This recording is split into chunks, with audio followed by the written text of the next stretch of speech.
My upload today is just a brief synopsis of today's happenings, which are pretty uneventful.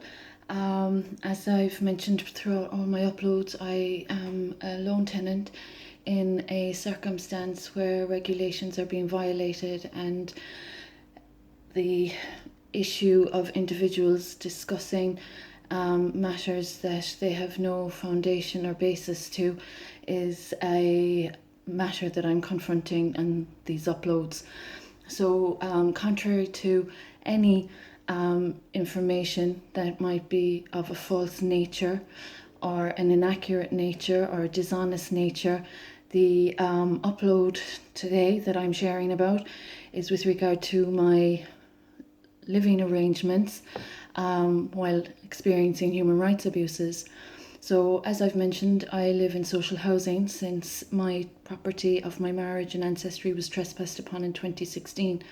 I live on my own and I have a very quiet lifestyle. I'm healing from chronic fibromyalgia and bodily integrity damages, as I've already reiterated. So the issues that I'm just going to mention briefly in all of this upload is the fact of individuals misrepresenting circumstances, individuals not addressing circumstances, individuals facilitating identity theft, individuals of false reporting, individuals that don't have communication interaction or any, as I've mentioned, foundation or basis or substance to what they're saying, making claims that are slanderous, inaccurate, and unhelpful. The other issue is the matter of repeat offenders not being taken to hand, and a mother awaiting for the past 3 years acknowledgement of matters regarding to wrongdoings and failings that I've experienced to be addressed that as of yet have not been addressed. The other issue is the matter of anthropology, sociology, media and culture.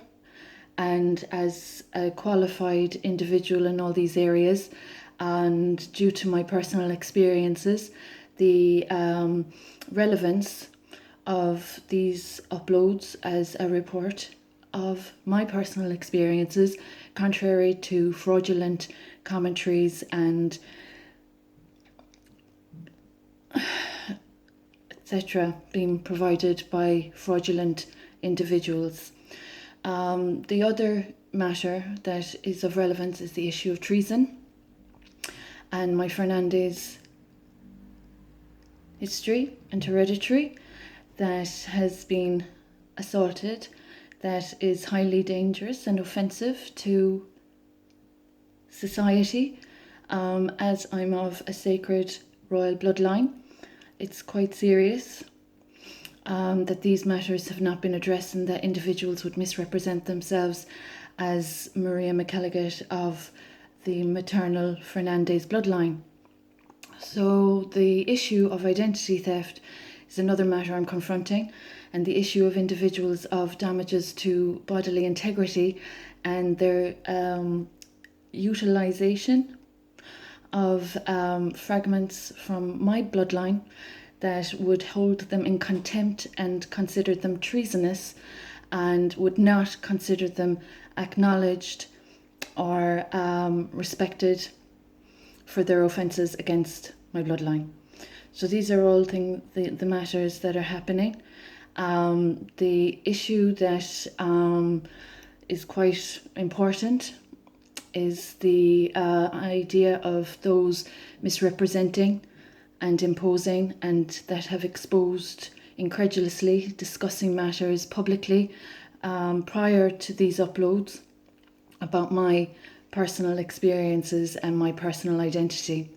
So I am fully aware of the culprits.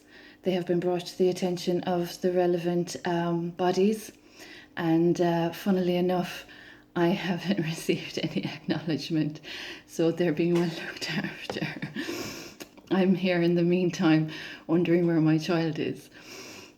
So that'll just say enough for itself about how sad a sign of the times it is.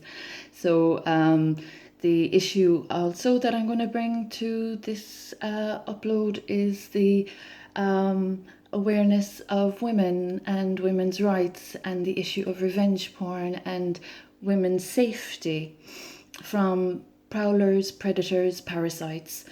Basically, the individuals that are being safeguarded, that are repeat offenders, that I have endured for the past 15 years, and I'm still waiting for the relevant bodies to fulfill their obligations, while treason is occurring and property theft, etc. So there are individuals that do not live with me, do not interact with me, do not communicate with me, do not have any authority about me or my personal information, regardless of the falsified information they have presented. They have no claim to my experiences or my circumstances with their illegalities and unlawful actions. The disharmony that has been brought to this community as a consequence of their behaviours is common knowledge, and the offences that I've experienced as a consequence of these individuals is common knowledge. So there's no one being hoodwinked, but there are people still attempting to misrepresent themselves in a circumstance with factors that aren't actually viable or factual. They're just not factual. So there's a lot of these circumstances that have been falsified, and there's been a huge obstruction, and my privacy's been violated, and it's very serious as a sacred royal, as I keep mentioning. And the issue of climate change highly concerns me. As a graduate of anthropology, the cultural factors and the issue of it being COVID, and my humanitarian work that has been disrespected, and these individuals that have intruded to change matters to their liking due to their lack of respect for other people's success and prosperity is also a matter that is relevant in all of this. So this issue is just ongoing, and so are these uploads until the relevant bodies that haven't fulfilled their obligations to sacred royalty of Maria McElligott decide to displace and cause further problems without addressing the problems they've caused. So it's very unfortunate that these matters have occurred, especially for a beautiful child I gave birth to in 2015. And as I've mentioned, the issue of individuals using the paranormal and the artificial to present inauthenticity while damaging reality are of a disservice to society, unfortunately. So that's just a personal opinion. I'm entitled to my opinions. We have a freedom of speech. As an anthropologist of UL and as a humanitarian experiencing these very dangerous offences, I think it's very important for intelligent-minded women and men to realise how sinister hate crime is on people's lives when individuals impose where they have no rights.